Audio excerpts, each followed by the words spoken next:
Hello,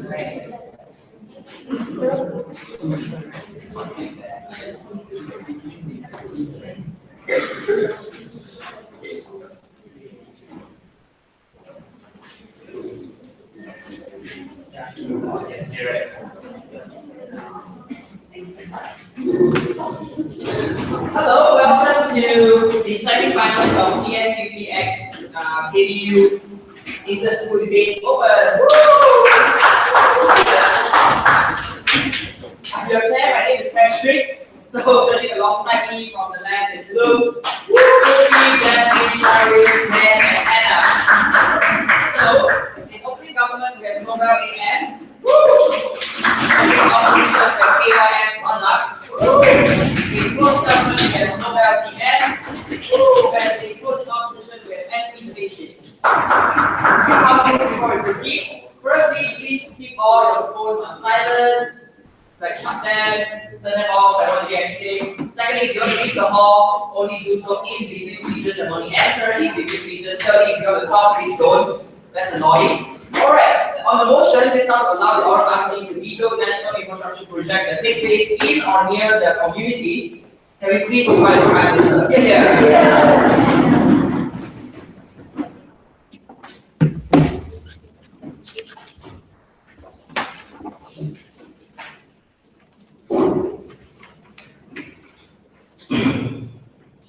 For far too long, we have neglected the rights of the Orang Asli, living on their lands that are rightfully theirs. For far too long, we have let corporations and governments take advantage of their land and exploit their land. Today's debate, what's the problem we see in status quo? We tell you that governments and corporations are being able to exploit the most vulnerable people who own these lands. More often than not, we can see that Orang Asli are the people who have very close ties with their land. The people who have religious or historical ties with their land that they hold so dearly to them. These are the kind of people that the government decides to neglect to build infrastructure projects that their side wants to push. Let's look at the policy, right? First, our policy works on two folds, right? We think that whenever that the government wants to impose a project, the indigenous communities would have a say. So if their land is affected, they should have the ability to say whether the project is able to pass through or not. But secondly, if any corporation or any corporation decides to defy that decision, is the point where we would unlicense their company or heavily tax them. Firstly, let's talk about who are these indigenous people. Like for example, the Iban people in Sarawak or Sedap or the Guam Musang people that live in Kelantan. These are the kind of people who live in their lands, who have self-sustainable in their lands, meaning that they live their whole life tied to that land, meaning that they can hunt for food themselves. They live within their own accommodations, within the house, within their forest. They use the resources all around them. They use the resources all around them to live their lives. These are the kind of people who are self-sustainable, meaning they don't need any form of intervention from the government or any form of intervention from anyone to tell them how they live their lives. These are the people that for far too long we have neglected and exploited their lands that they've claimed rightfully theirs. For example, the Kelantan project that logged the Guam Musang people land, these people had fought back by building the blockade, and in the process, 41 of these people were detained. These are the kind of atrocities we see that happen when these people defend their own land that were rightfully theirs. We think that these are the most vulnerable individuals that we need to protect in this debate. But before we move on, sure. So if I'm a giant company like McDonald's who can afford that heavy taxes, why wouldn't I just move into your place, destroy the land, and then absorb that heavy tax and screw the Orang Asli? Our policy also includes the fact that we unlicense the company and that we take away their rights to run as a company. Now, we think that these people are very passionate about their lands. So anytime they will actively try to intervene, these people get shut down. For example, when Siti Kasim tried to intervene to the Kelantan government, she was merely shut down. The government did not care or whatever she said and ignored the plot that was happening. Meaning that more often than not, no change is brought when people try to intervene. No change has brought to these indigenous communities, and companies continue to exploit them. We regret for all this happening. We regret all these atrocities happening in order for the Orang Asli to keep their land and to live their lives the way they want to. We regret that people have to be punished like the 41 people that were detained. These people, in the case that they were having to fight for their own land, they are punished for this fact. The comparative is on our side that these people are able to have the veto power, meaning less people will have to be detained like their side. Less people will have to face the reparations. We tell you that our side, we protect these people from losing their land. Their side, this makes it easier for any government to want to be able to pass policies to build more infrastructure and for them to easily lose their land. What happens when these people become displaced? What happens is usually they are forced into small apartments that the government provides them, meaning they have to live in the urban cities that they took over their land. Because now they don't have the land to live in, the government displaces them to the cities or the infrastructure that they built. This means that they'll be living in cramped small apartments, forced to wear clothes that their society deems acceptable, forced to stay and work jobs to make a living within those areas. So we think that they're stripped of their rights. They're unable to integrate within the society itself. But secondly, why is it justified that we're able to give them power within the government? We think the point in which we give someone a say in government decisions means that they are affected by it. Meaning that if the state's decisions would affect them, is all the more reason why we should give them power. Like how state elections have votings, where these people get to decide their leaders, because their leaders are the ones that decide the decisions and choices that will affect the people within the community. We think that this is all the more reason why if a party is affected within a decision, they should be able to have a say. The Orang Asli have fought so long to have rights over their land. But we think that when they claim their land, they for so long they've lived in the land, we think it's their right that they have to keep the land. So in an instance where sometimes their protests actually have the point where they are actually successful within getting change, we think that doesn't really happen. More often than not, these are the problem is more often than not these decisions don't happen. But before I move on, opening.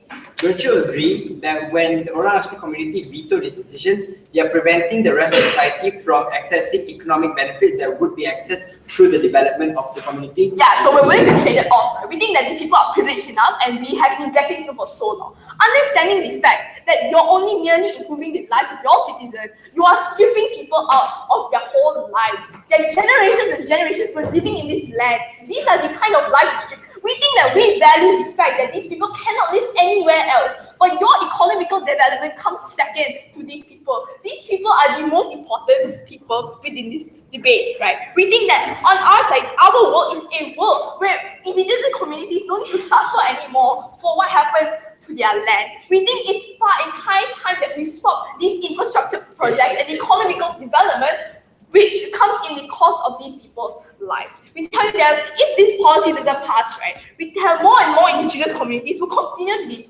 exploited. More indigenous community will only be treated as people taking up land, hindering our development. When these people are considered the people that are stopping the government from improving, or we tell you we are the people who have been exploiting their land, who've been stripping them of their whole lives. We think we're willing to trade off whatever development that they can bring because these lives matter. This is why opening government takes.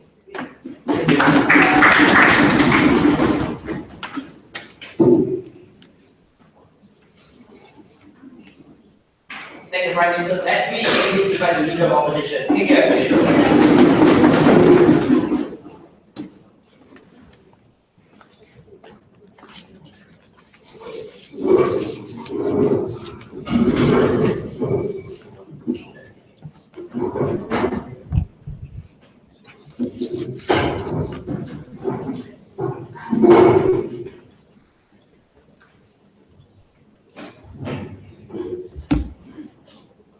Recognize that the ability to speak out should only be given to individuals who know what the implications of the decision is and how it affects the rest of society and what are the actual benefits that will be reaped if the policy goes through. We believe that the Orang Asli community is not a community which knows these implications and therefore they should not be given the right to make these major decisions with such amount of veto power, right? So let's go to a few rebuttals. The first thing that Prime Minister talked about was about giving the Orang Asli community the ability to speak out. But they have to recognize that these individuals, first and foremost, are vastly uneducated as compared to the rest of society. Therefore, they cannot foresee the long-term benefit that would be attained and ascertained by themselves and by the rest of the society if they were to have allowed the policy to go through. Therefore, the government can see the benefit that will be reaped, and they should be given the ability to decide whether or not this infrastructure should go through based on what the rest of society wants and based on whether or not the government thinks it's legitimate sit down to carry out these projects. All right. Second thing that Anna talked about was about protecting people from protecting the Orang Asli community from losing their land and forcing them to live into like smaller apartments and whatnot. Right. Two responses. Number one, we think that this will inevitably anger society because they have to concede that there will be a lot of economic benefits that will be gained by the rest of society if this policy were to pass. Therefore, if the Orang Asli community were just to veto it, it's going to anger the rest of society and it's going to stigmatize the Orang Asli community, which I'll talk more about later. But also, secondly, we tell you that this is not the case. We tell you that people like the Orang Asli community won't essentially lose their land. We tell you that at the very least, they will still have a place to stay. We tell you that at the very least, they will still have like proper infrastructure. They can get access to food more easily and more readily now with this economic development, right? No, sit down. So on towards my principal argument. First question, why shouldn't the Orang Asli community be allowed to veto? As I mentioned before, it is not an informed or rational decision. Understand that the Orang Asli community do not see the flip side of the coin, right? They do not see the benefits of having proper development of infrastructure. They do not see how much better their lives will be with proper education and healthcare when they are able to access schools, they are able to access hospitals, and they don't see how much more their cultures and stuff can be preserved through this infrastructure, which will later be elaborated.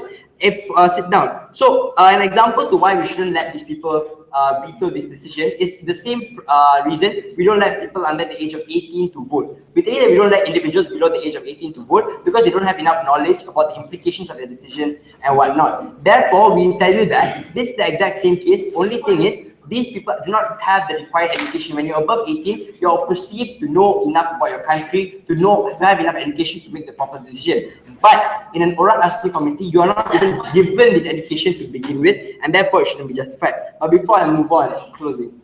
Why wouldn't the Orang Asli that live there in that very place not know about the implications and what happens when you have their villages wiped out to build your national infrastructure? Because they have never been exposed to the comfort of living when they live in a developed area. They have never exposed to how much better their lives could be if they were not given the chance to do so, right? And I'll explain more further, don't worry.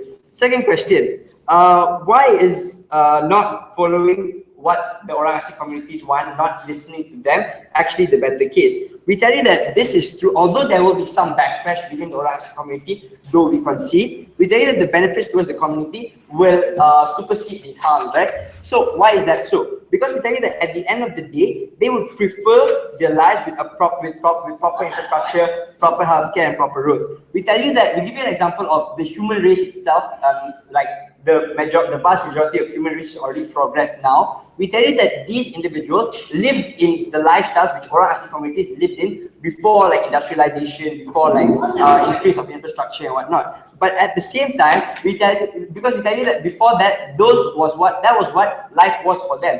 But after industrialization, after getting development, they ended up preferring the life which they now live in, which is a more industrialized and developed life, right? So we tell you that even in the past, the human race wanted to like make their lives better, and they were open to it, and they liked it, right? So we tell you that now that the rest of the human race, a vast majority of them like the industrialized and like proper infrastructure kind of life, why wouldn't the Orang Asli community also feel the same? The only reason being is that they haven't felt it yet, so they don't know it. So once they know it, I am sure that they will also enjoy a more stable, more comfortable life. Sit down, all right?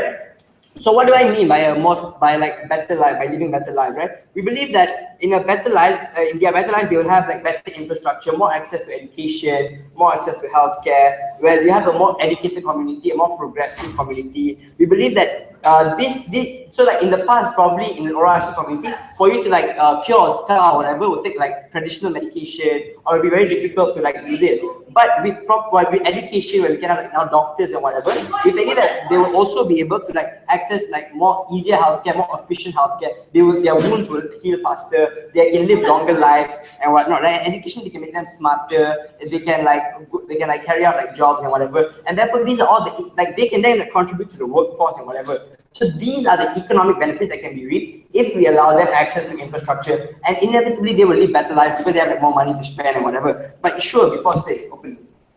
Who is the state to decide what is the better life for the indigenous communities where your education or urban life is better than them? We believe that the state is the body that represents the whole country, right? The state is the body that has to act paternalistic in the decisions they make, where they will make the best decision for the whole of society. Although we recognize that Orang Asli community is also a part of the society, but the majority of the society is the vast majority who are not Orang Asli community, who wants these economic prosperities, which your side is preventing the rest of society from feeling, right? Now that's in line with my third question. What is the reaction of the rest of society when the Orang Asli community angers the society by vetoing the decision to have better infrastructure? We believe that the rest of society will be angered by the Orang Asli community, and they will be further discriminated by the community, because now in their heads, Orang Asli communities will be stigmatized. That these are the people that prevents us from getting like better healthcare. These are the people who are preventing us from like having better education in where we stay, right? It's all their fault. We had nothing to do. We want it, but they don't let us have it, right? So we believe that these people will be further discriminated by their peers. They will probably be called out, they will be shamed, they will be like teased by the individuals for their practice or whatever. We believe that if they do not do this, then they won't be called out, they won't be shamed, right? So we believe that government has to agree that further on, when these communities are further like industrialized and like they have better infrastructure, when they are educated, also economic development can occur, and like the rest of society can live in a more cohesive manner. And so the conclusion to this argument is simple, right? We tell you that if you don't allow them to veto the rise of infrastructure and whatnot, they will live more happier, more like progressive, more comfortable lives.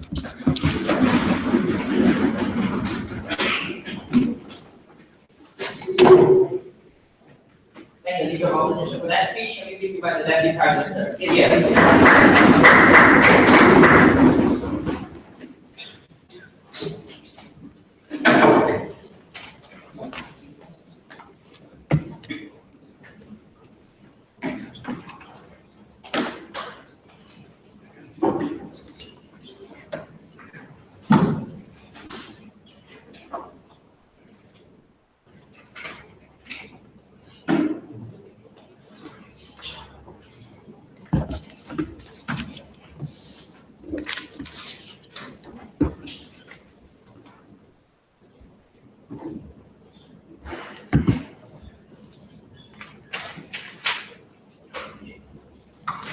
Infrastructure, all economic benefit that they will achieve will go to the individuals who already live a sustainable life in the urban areas, already live lives in which they can sustain themselves, can have jobs that they can earn money in. That is the world that they live in. We'd rather a world in which we protect the indigenous community, because the indigenous community, like the Orang Asli community, will not be able to integrate so easily and so simplistically like the opening opposition wanted to talk about. I have a few questions, and all my positive contribution will be integrated into these three questions. Firstly, will these people are these Orang Aslis able to integrate into society? Number two, is the economic benefits worth it? And number three, which side will the people recognize the Orang Aslis? So let's first look at my first question on whether or not these people these Orang Aslis can integrate. Because let's understand that the access and the education and all these types of benefits that they want to talk about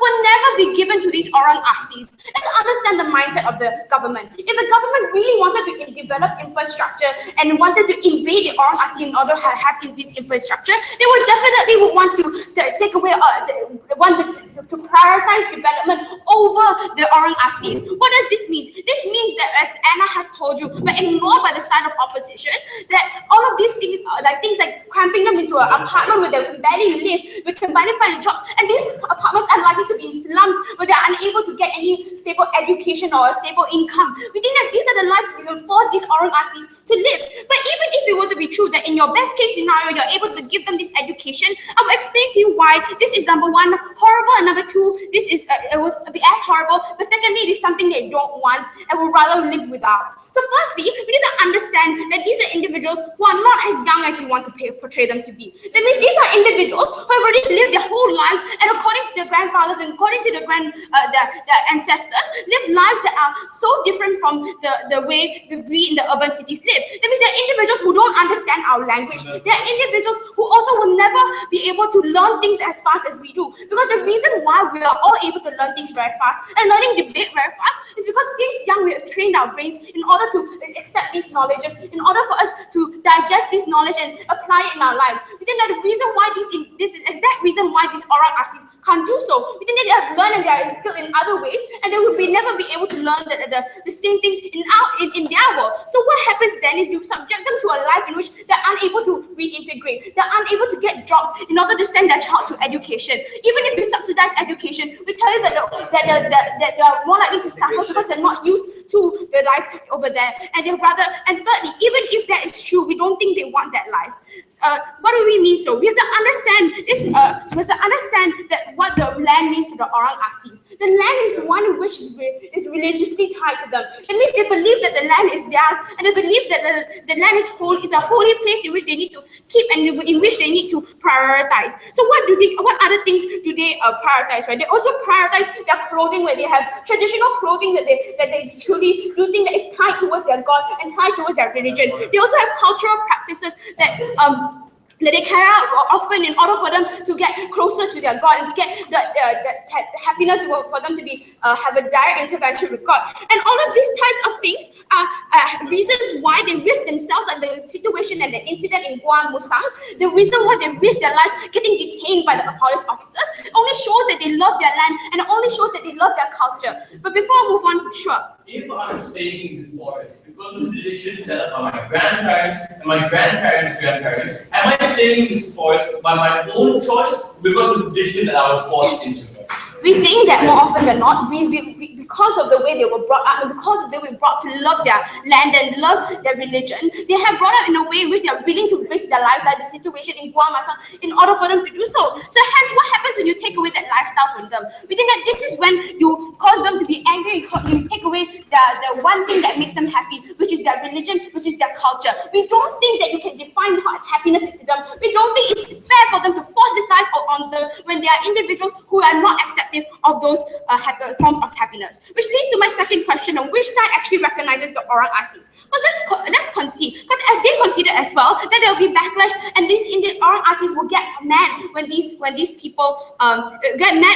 people do take away their land. So what happens then? What happens then is that they are more likely to retaliate. They're more likely to set up protests. They're more likely to invade the urban cities in order for them to show how much the lands are important to them. This already happened at the blockade. We tell you it will happen again, and if you continue to make them feel even angrier, we think it will happen on a worse scale. So your problem about people hating these Orang Aslis will get worse in your world. They're more likely to shut them out. They're more likely to not give them jobs. So what happens then is not only are they unable to learn from the education you give them, they're also unable to get jobs because the people there don't want to give them jobs. The people there are stigmatized towards them because they say you invaded my urban cities. They say that you're people who are ungrateful for whatever the government has given you. So we tell you that in your world you make their lives even worse. But secondly, even if in our world they are angry at them, we think that on a net is less. We're able to give them at least the land that they want to have. But before I move on, opening.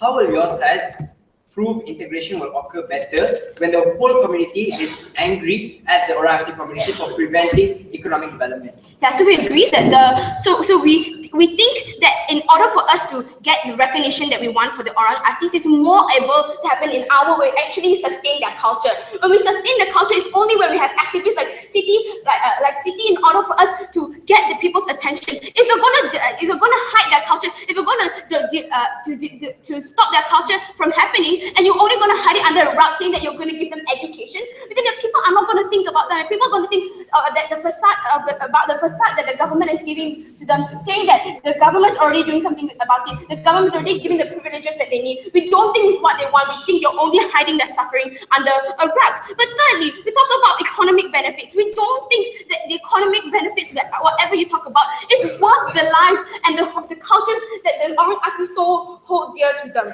We tell you that we rather trade off the economic benefits that will only benefit those people who can afford infrastructure, those individuals who will benefit those infrastructure, which are the people living in KL, the people who can actually go around having jobs. We rather prioritize the Orang Aslis who can never get a job, who can never get proper education in your world. We think that we will prioritize their culture and we will prioritize their lives.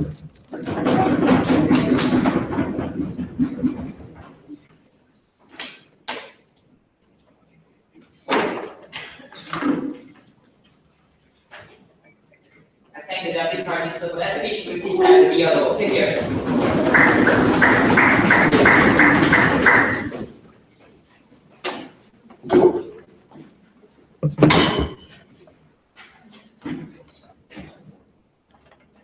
Side-opening opposition is a world which actually caters towards the culture of the Orang Asli and better caters towards the actual needs of the Orang Asli as a whole. Firstly, Faith came up and told you that these Orang Asli already live a sustainable life. But let's question this. What is the definition of the sustainable life? Is Orang Asli's life, is it actually sustainable? Are they not getting the proper education, the proper healthcare, an actual way of sustainable life? We believe the spectrum and their view of sustainable life is different because they've been indoctrinated since child that their life is fine. But we tell you not. The only people who are actually able to realize what sustainable life and the ability to actually improve these individuals' life is the government itself, because we can foresee what's better for them in the long term as a whole. That is how they fail to prove to you how the sustainable life is actually a sustainable life that is lived by the Orang Asli. So the opening opposition recognize that these individuals in the indigenous places, we believe they're not living the sustainable life. We're just saying, sit down. Moving on to my next rebuttal, right? This is where does integration happen better, right? Karthik already told you in his argument, right? When you actually when there's actually development and whatnot, which is caused by these Orang Asli people, it's more likely for these individuals to appreciate this Orang Asli as a whole and not anger the society. So this is when people appreciate and more likely to open up to these indigenous individuals, and the indigenous individuals, the Orang Asli is more likely to be able to adapt because these people are more open to accept these individuals into the society as a whole. And they also said land is sacred, and sit down. They said that land is sacred and they want to keep clothing and whatnot, right? But we believe the trade-off is better. The land is still there. They'll still be living there, and we believe it's not a problem. But clothing and whatnot, right? We're willing to trade this off because the progression that happens for them to change their clothes, the progression that happens towards these individuals is better because to get better education, better healthcare and whatnot, and we believe it's worth it. And before I move on to my arguments, yeah, sure thing. Even if the people in your will accept them, they will only accept the version of the modified and the urbanized version of these individuals, which they do not want. At the very least, we have the exception. Whether on your side, when discrimination happens and these people are harder to integrate into society, it's harder as a whole. I think your side, integration will never happen, or even in the very best case scenario, your side where it happens, it's easier for us. It's easier for our side, for Orang Asli, to actually integrate into these people. But first, my main speech is going to be on how culture will be better sustained and how will actually help develop Malaysia, and it will actually help the Orang Asli integrate and better work in the society. So in their side, right, firstly, I'm going to prove to you how it will enable their culture to be sustained because they're going to be more exposed. Recognize we might lose out on the way they live, their land or whatnot, right? But it's high likelihood that more people will appreciate because now they're exposed. With infrastructure, people now recognize where these individuals are, and it's easier to access. So it's less like it's in their side when there's no infrastructure or whatnot, it's less likely for these individuals to go visit and access these places and learn about these experiences that people live live because there's no place, there's no infrastructure to do. It's a very hard process and it's like less likely to happen. Sit down. Whereas in outside where there is infrastructure, it's easier for these people to gain access and it's more likely for these people to visit these places, resulting in more exposure towards fellow Malaysians and tourists towards this type of people. With this, people are able to appreciate how. Because now they're able to visualize how these people live and they can appreciate the cultures that these individuals live. And now they can also see the daily struggles that these individuals live. Not being able to get good education or healthcare, or even in worst case scenarios, sit down, water, right? So with visualization as a whole, people can appreciate and see their cultures, and it's more likely to support these individuals and be there for them because they can appreciate whether it's their side. When there's no infrastructure as a whole, people are less likely to appreciate because they don't even recognize and know how these people live because it's so hard to access these individuals. Sit down. So by providing more access, right, we enable more people to learn about their culture. How is this beneficial towards Malaysia? Okay, before more, yeah, sure.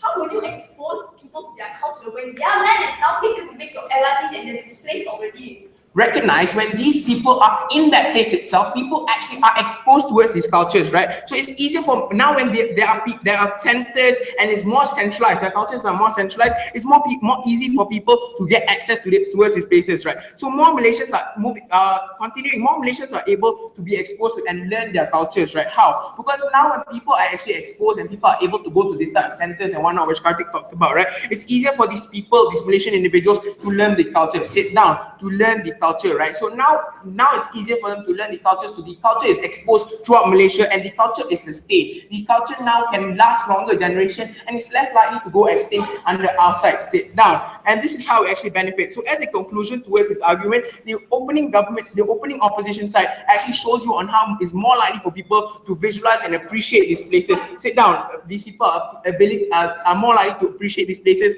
and is more likely to be able to sustain the culture for a longer period of time. Secondly, moving on, how will it help the government and society as a whole? Through this type of exposure that we gain, sit down.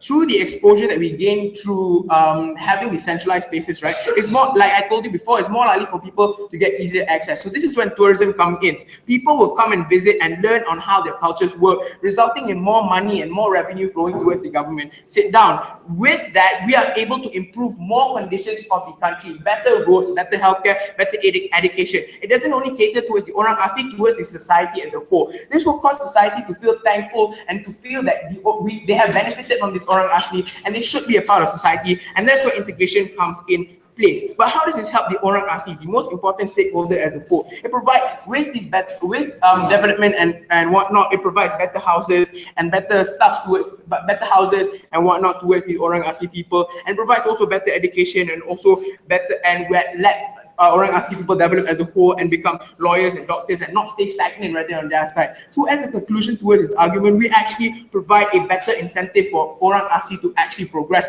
rather on their side when they actually want to hold on to that clothes or whatnot, or to trade that off, and we believe in their side will stay stagnant, right? But it also helps Malaysian society as a whole because you create overall more income and more development for Malaysia, so you get better roads and whatnot. And also when Malaysians benefit, like I told you before, they'll feel thankful and they feel like they benefited from the Orang Asli as a whole. So our side, the opening opposition side, is the side which actually caters and sustains the culture of the Orang Asli individuals, and we actually cater towards the Orang Asli individuals. We actually cater towards their progression and we help sustain their culture. If you want to go with the world where Malaysians are exposed to these cultures and Orang Asli get better education and better exposed to the things that are actually sustainable life, go with opening government.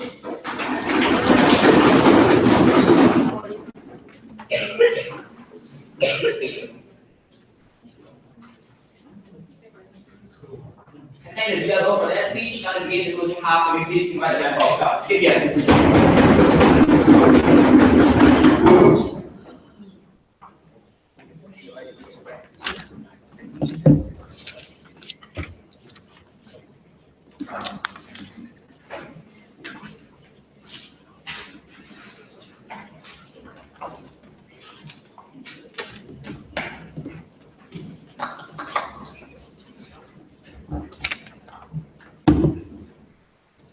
No matter how much better the side of opposition thinks that the lives of these indigenous communities is going to get, they will still strip these communities of their consent and force build lands in their community.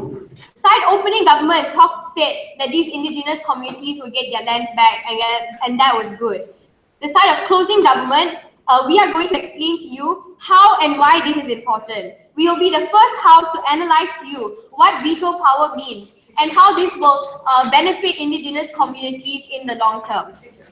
I have one extension for you today. That is how you grant legitimacy to indigenous communities and why this is important. But before that, a couple of responses. So the side of opposition said that the indigenous communities will never have enough knowledge and they don't know what it's like to be urbanized, and therefore it's a coercive choice and not a legitimate one. The first thing we will say is that it's really privileged of them to say it. They assume that technology and development is what these indigenous communities want. They said that the only reason they don't want it is because they don't know it. However, we think it's more likely like these indigenous communities will choose to keep their lands in the event that they were given a choice because it means a lot to them. But the second thing is that we will bring to you from side closing government. Are you really giving them a choice? No, you're not, because they can't opt out of it. The national infrastructure is just built there. The state doesn't build infrastructure in urban areas if people don't agree to it. People in rich communities have the ability to protest, write objections to the council to get rid of it, but indigenous communities never will. That is why we need to provide the veto power to these communities, because otherwise they will never have the ability to have consent or ever get their rights heard. Even if the state manages to take down the national infrastructure in the event that indigenous communities don't agree with it, we think that it still causes a lot of environmental damage to their land. It's no longer fertile. It has been damaged by infrastructure and it no longer holds the same value to them. The fact that these lands have been destroyed by infrastructure will hurt these communities so badly and tear down the very fabric of their tribes.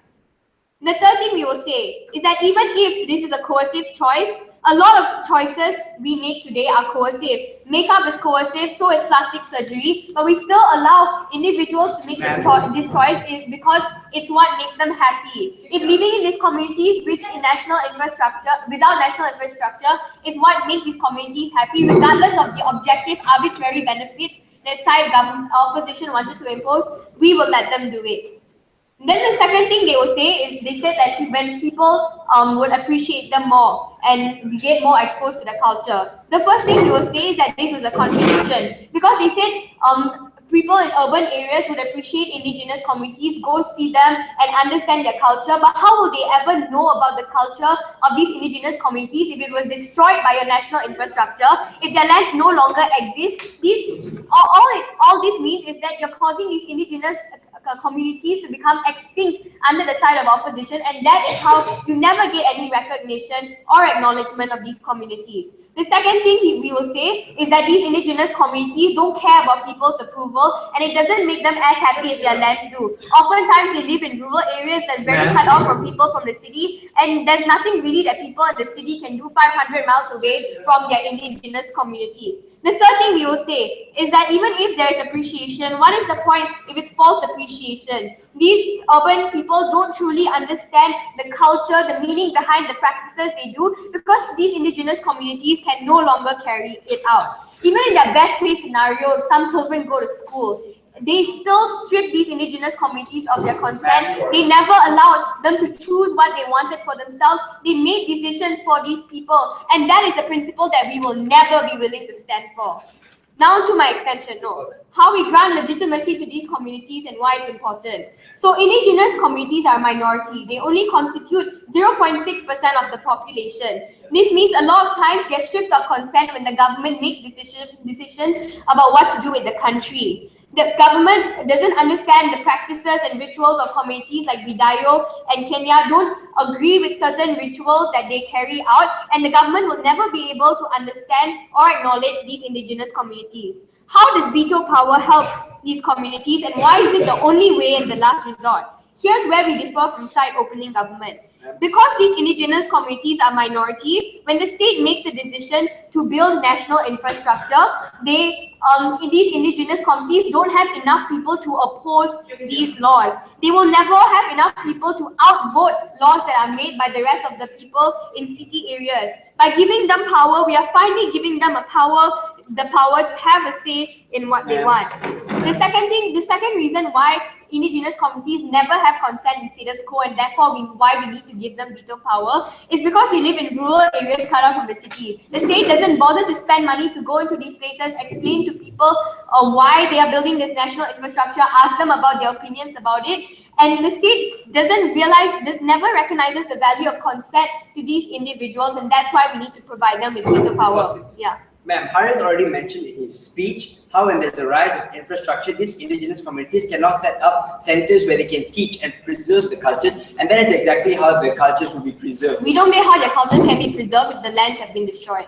Then next, what does the veto power then do under the side of government? So similar to a trade union, these indigenous communities now have some sort of leverage over the government. They can finally have their consent recognized. They will now be recognized as an important community. The community that had the veto power to stop laws from being made. We grant acknowledgement to these communities. What is the outcome of this? Number one, corporations begin to see these indigenous communities as legitimate members of society. This means that more people become aware of their plight. They're less likely to invade these lands and tear down their villages. Their rights will finally be heard.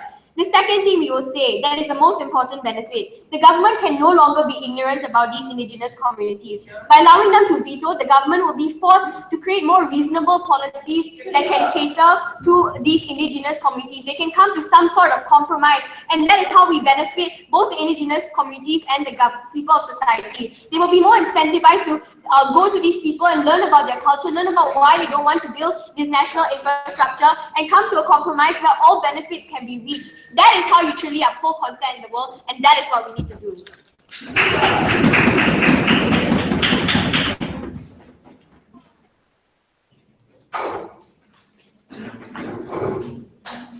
Thank you, Member of Club, for that speech. Can we please invite the Member of Hall? Here.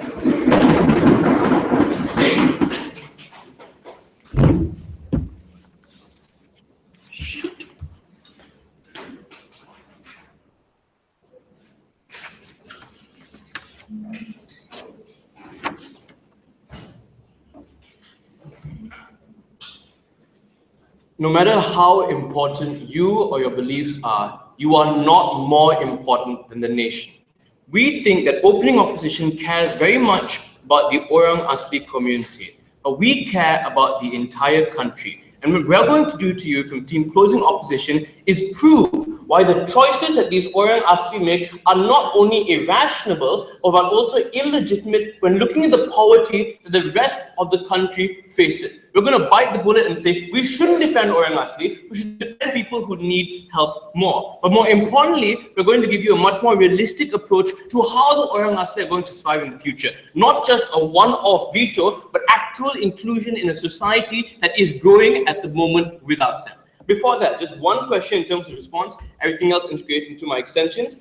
With the one question, will these people never integrate into society? If you can unlicense corporations and put a huge pressure on them, then we can create quotas and give tax incentive to corporations so they hire more Orang Aslis. We can do that as well. If you're saying that corporations don't like them, if you're saying that corporations discriminate them, the government can always fix the laws. They can always give them more opportunities. But if these Orang Aslis are less comfortable, then here's the difference. We give them the access that they never had. Now their child that's suffering from an infection will not die. They can take their child to a hospital. In the forest, they may have been comfortable, but their child still dies. They may have been comfortable, but their child will grow up to be a hunter like them and will never have a better life. If you really think that comfort is more important than these people saving their children, saving people they care about, then are these people really rational and making the best decisions for themselves and their community? So my first extension, why the Orang Asli are responsible for the development of the rest of Malaysia.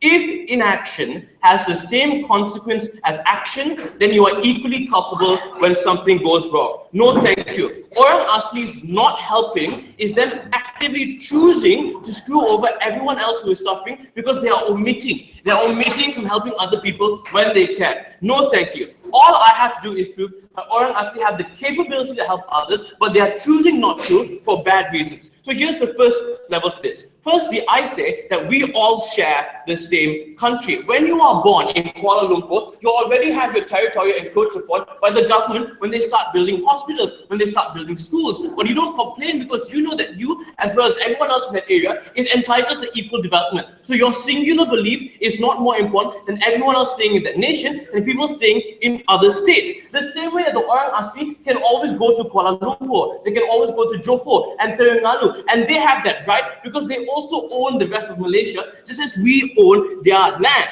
The second problem that them not sacrificing a bit results in other people losing a lot. I hate the narrative that the rest of Malaysia is privileged, because they aren't. People who are living in poverty have to watch as their children starve. They have to watch as their families look to them for some sort of job security when they can't get a job. These people aren't privileged. They need more help than the Orang Asli. No, thank you. Because at least your Orang Asli get to be comfortable and hang around the jungle and swing on some vines. So we think that these Orang Asli not choosing is them not choosing for is that it's not equal. It's not equivalent. Your comfort isn't more important than someone else getting a job. I prioritize these people getting a job and then getting themselves out of this horrible situation compared to your comfort. No, thank you. You can always adapt, and Orang Asli can always learn to integrate. They can always learn to adapt to a different culture. People do that all the time when they move to a different country. But some people can't come back to life after they starve to death, and that's why we prioritize helping them compared to their needs, because their needs can be remedied compared to unemployment and compared to starvation. No, thank you. Or just simply people really getting messed up because another person wants to be more comfortable. That's not fair. So the final and third level to this is these Orang Asli simply aren't making rational decisions. Your culture isn't one that you created. It's a culture that was made for you by your grandparents and your grandparents' grandparents. You're simply living it and doing it because you think that's your responsibility as a human being. Why do you think it is? Because you've never done anything else other than practice your culture. You've never gone to work. You've never sent your children to school. You've never done anything else, and that's why you exist in a vacuum. Here's a point you should know. Malaysia is secular. We don't let you rule based on your religion, so we're not going to let the Orang Asli destroy everyone else's lives because of their religion. We think that everyone's religion is equally important. So why should you have a wonderful life being an Orang Asli while another Hindu man who's unemployed doesn't get to enjoy as well? So your religion isn't a basis for you to make proper decisions. Your connection, I don't care, make a connection with your TV screen. What else? No, thank you. So we think that we are the first team to say that the rest of the country is more important. But my second extension on why we empower the Orang Asli. For that, yes. If you really wanted to give them the education and the exposure and the hospitals, why not just have hospitals and schools that are nearer to them instead of forcing them out of the land that they truly love in order into your urban cities? Because we also want those lands to be developed so that we can get the profits from that and put it into every other place in Malaysia. We're not doing this just for the Orang Asli, we're doing this for everyone else in Malaysia. So it's not about proximity for them, it's about benefits for everyone else. So why do we empower Orang Asli? Orang Asli are vulnerable because they don't have political involvement and they're still completely dependent on the government when things go wrong. They're not independent from the government that hates them. No, thank you. You cannot tell me that vetoing is a privilege to lobby like a politician. You know that vetoing is in the future you're going to come to the because we're not going to campaign on my politicians as well as that. Vetoing when I'm with the law, we're more to use someone of someone with an academic politician. Here's the first problem. Why are people always get over when nations think something I might invite to another line and act as a mutant as one as the Orang Asli. When the government's laws of law has invite the Orang Asli also suffer the Orang Asli also here's how it's when the government and the way you get involved is when you have money. Because when you have money, you can lobby politicians. When you have money, you can campaign. The second way you get it is through support. Because we are a populist democracy and we need a lot of people to back you. Politicians should give a damn about talking to you. Here's why you don't get the support. You tell the rest of Malaysia that the Orang Asli believes that his beliefs are more important than yours, and that's why he thinks he's more important than you. And he doesn't have to defend you. But more importantly, while the rest of Malaysia is working, Orang Asli are getting the same benefits while it's messing around in the forest. So you don't get the support there, but you also don't get the money because they simply don't have jobs in your world. Why? Why would I listen to them? They're not going to pay for me. They're not going to be there for me when I'm in the election. Here's the comparative. In your world, the Orang Asli are always out of the loop. We make them get involved in these sorts of things. We make them take agency for their lives. We don't just let them assume everything's going to work out if they continue swinging on wines. Because that's not how the real world works, and that's not how Malaysia works.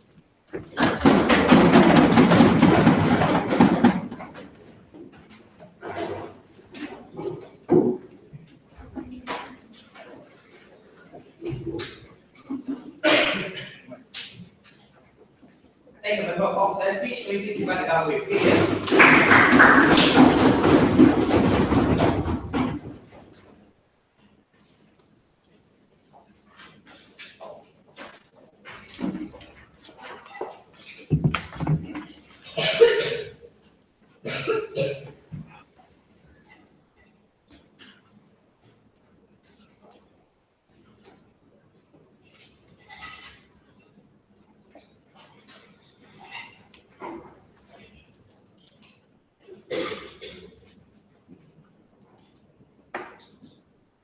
Government's not building things like schools and hospitals within rural areas that indigenous communities live in does not equate to you not having development at all, does not equate to you not having any form of progression for the rest of society that's privileged and has hospitals and schools within the city areas. Two issues for you in this debate. The first, on how you ensure that the indigenous community cannot opt out of impermanent damage, and the second, on how you impose standards on what is happiness for the indigenous community. Straight to the first issue in this debate, and this is where I'll directly engage with the closing opposition. We think it's extremely privileged for them to prioritize the higher common charter of society that already has access to a lot of the facilities that he wanted to tell you about. When he told you that you have things like schools and healthcare, we think that's something that people in cities can already access. The contention here is that that oftentimes the indigenous communities don't want your kind of development because it disrupts their lives and you strip them away from the consent that they have to make these decisions in the first place. But second thing is this: when he tried to tell you that this argument that was relatively similar to that of opening opposition, where these indigenous communities are irrational because they don't know how great healthcare is. Here's the thing: you force them to believe that healthcare is a thing when healthcare is something great because you grew up thinking healthcare is great, you grew up thinking education is great. We think it's the same way we view certain things. These are the indigenous communities that consent to that kind of life, and they love the life that they live in the first place. You don't know what it's like to live in an indigenous community village. They probably love it more than having your healthcare, but you will never be able to accept that idea because you have more collective pressure to press for change within society and to reject the things that you don't want in society. But secondly, here's the parallel that we thought was extremely unfair for the member of opposition to draw when he tried to tell you that when you immigrate to countries, you're forced to integrate regardless. But here's the difference: you immigrating to another country often entails a choice for you to move to that country in the first place because you want probably a higher living standard or something like that. But here's the thing: the indigenous communities never consented to living in a small, crammed up apartment, not even apartment, a flat in the city. But secondly, here's where the extension coming from my member was incredibly important. When she told you it's not that governments no longer have development at all. It's that governments have more compromising policies and they're more willing to engage with the interests of indigenous communities itself. This means when an LRT was one that was going to be built over the river, the water source of an indigenous community, governments now have the incentive to make sure that they build it extremely far away from that indigenous community, not just because it's easy to build that, not just because they can excavate your land easily and evade you from your homes in the first place. Before that, sure. Given that bad governance affects all of Malaysia and eventually the Orang Asli will feel the brunt of environmental damage, how will the Orang Asli protect themselves if they are not able to defend themselves in parliament and through political power? But here's the thing: if the government has an incentive to make sure their policies aren't vetoed anymore, this is when they will keep the interests of the indigenous communities at hand, the point in which they try to craft the policies that they want to propose within parliament to prevent you vetoing that policy. Here's the comparative. Because on the outside, we give indigenous communities the ability to have things like collective pressure, because the veto power that you have now is one that is of power and recognition for your community. That's exactly the extension coming from my member speaker, when she told, opposed to these indigenous communities individually standing up towards like these huge bulldozers that come in to trash their land and their homes from them and take away their consent. On to the second issue in this debate, on the idea of imposing standards upon the indigenous communities and breaching their consent. And here's where we'll directly engage with opening opposition as well. Because number one, they talk a lot about the idea of consent because they didn't consent to live in the condition they are in now. Here's the thing, the point in which your national infrastructure fails, and you oftentimes when your national infrastructure fails, governments just leave it there. They don't try to help you make your land better so that you can live back there. Anyway, this means that the damage in which governments cause you is impermanent. This also means that you take away their ability to go back or to opt out of the situation that they're currently in. They can't escape the terrible land that you put them in now because you've already destroyed their land, and governments under your side of the house don't have an incentive to make sure that they are happy, don't have an incentive to make sure that they are content with the way in which they're living. No, thank you. But second thing is this, when you don't, the comparative is this, if you want national infrastructure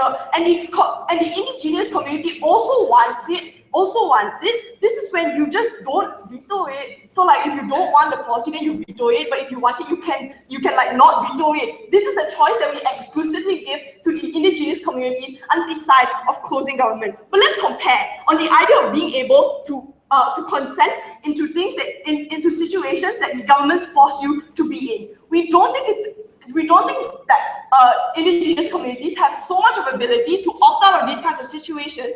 As Shabita told you, that they only make up 0.6% of our entire population. This means the collective pressure that it can garner, opposed to being in a city or being a privileged person a privileged influential person who owns a corporation, is significantly less. This means your ability to say no towards infrastructure when you don't want it and you don't consent to it is extremely little, opposed to you having veto power to completely reject the policy that you're not okay with. But secondly, here's where you cannot impose a culture upon indigenous communities who are already adapted towards the culture that they've always been living in. Because oftentimes they've been told that this is the best life to live, and we think that's great. The fact that they can pass down these kinds of cultural beliefs towards their children is something amazing, and the fact that they love their culture so much we don't think it's fair for you to take away that form of belief from them by fiat of you wanting to make the privileged in the cities even more privileged by building schools and like healthcare systems that the indigenous communities don't need to use in the first place. Your accessibility towards these facilities that you want to fight for is not for the indigenous community because they don't even want it. They don't even consent to having their homes ripped off from their hands because of your national development.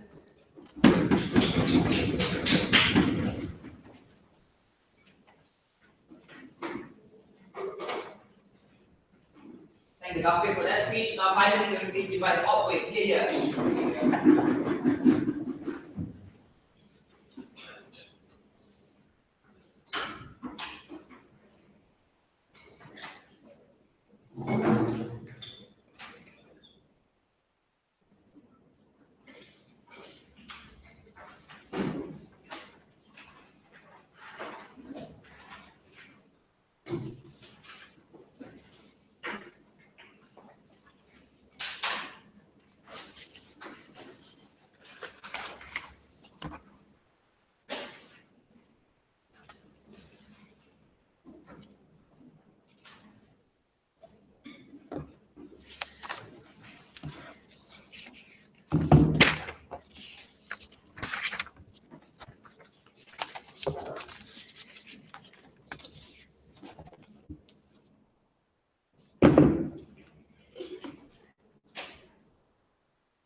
Panel, we need to understand that development in a growing economy or in a growing nation oftentimes comes at the expense of you evolving your culture, of you also evolving your means and traditions. And we think that it's very selfish to also take into account of the minority, and at the very end of the day, that will eventually affect the majority of Malaysians. We need to understand that in these times of need, these times of development in a growing economy, we need to understand what's best for the entire nation as a whole. What I'm going to do in my whip speech will be very simple. Issues in the form of rebuttals, and then I'll bring back Sid's arguments. Firstly, on the idea of comfortability and access, because the main contentions that came from both houses inside government was that it's too late, for example, to educate these Orang Asli communities, because the mindset that they have, for some reason, only makes it harder for them to learn from education that you give them, for some reason. And because they lack education, you can't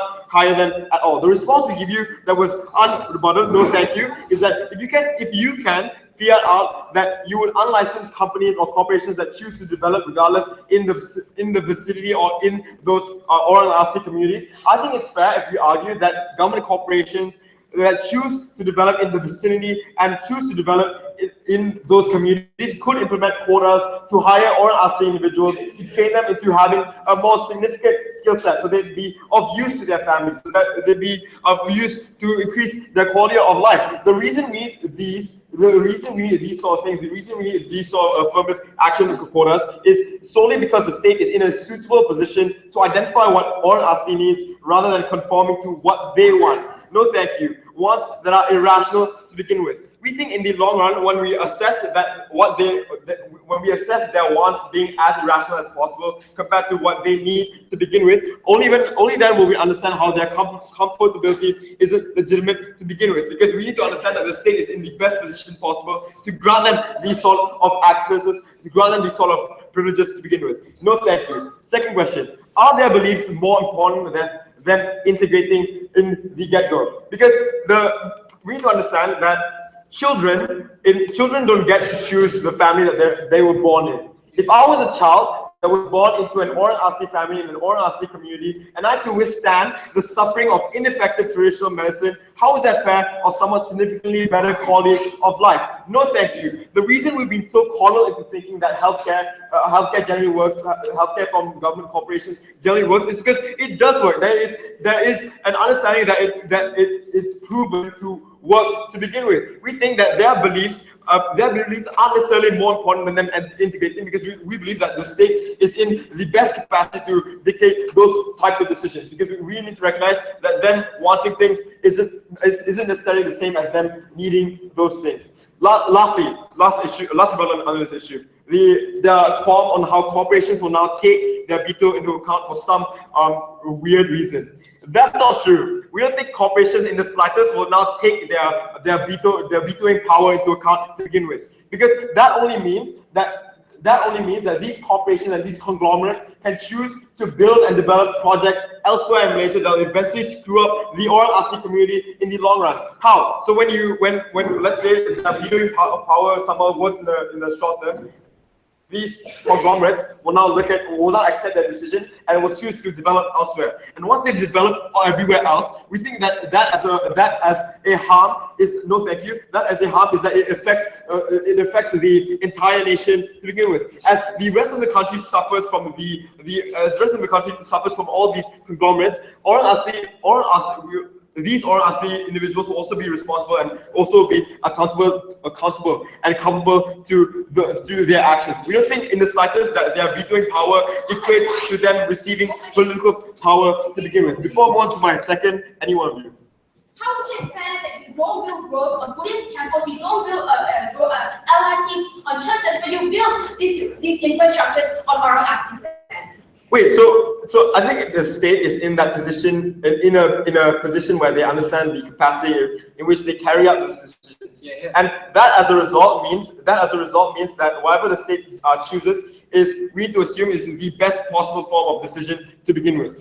Second issue on vulnerability. First question: do we create less vulnerable Orang Asli people? The reason because the analysis that came from them was that with this vetoing power, with veto, no thank you, they get some sort of political power to begin with. The reason we have elections is that people get to choose who their leaders are for their own betterment. They do that parallel. No, thank you. Yeah, the problem here is that you can't guarantee that everyone on the ground is a rational and informed human being. Side government can't guarantee that the decisions that the Orang Asli makes or the decisions that the Orang Asli partake in would be rational ones. No, thank you. I think in hindsight, Orang Asli individuals will see development of national infrastructure projects obviously as a means for the government to attack in their community. But that isn't necessarily the case. So I think the fault in opening government is they didn't really necessarily prove why there is a necessity to build national government funded projects to begin with. Because the reason we choose to develop or choose to create these national government funded projects is that the government realizes that there is a lack of a privilege around the vicinity of that community, and that as a result means that they are lacking in that certain aspect of their life. So we think that necessarily we don't create less vulnerable Orang Asli people. We only understand them to the point in which they would be creating informed decisions. We gave you a couple of extensions. Firstly, on how you empower the Orang Asli individuals, because right now they're vulnerable because they have no political involvement. How their veto power isn't necessarily political power to begin with, and the reason this is inherently important in this debate is because you're only painting them a facade to begin with, and that facade will only harm them in the long run because their political power, their vetoing power isn't necessarily a power to call it in the first place. And we have to recognize that all Asli individuals aren't necessarily rational ones, aren't necessarily informed ones, and that as a result is the state to grant capacity and to grant ownership into carrying out the decisions that ensure the betterment of their lives. And we will create this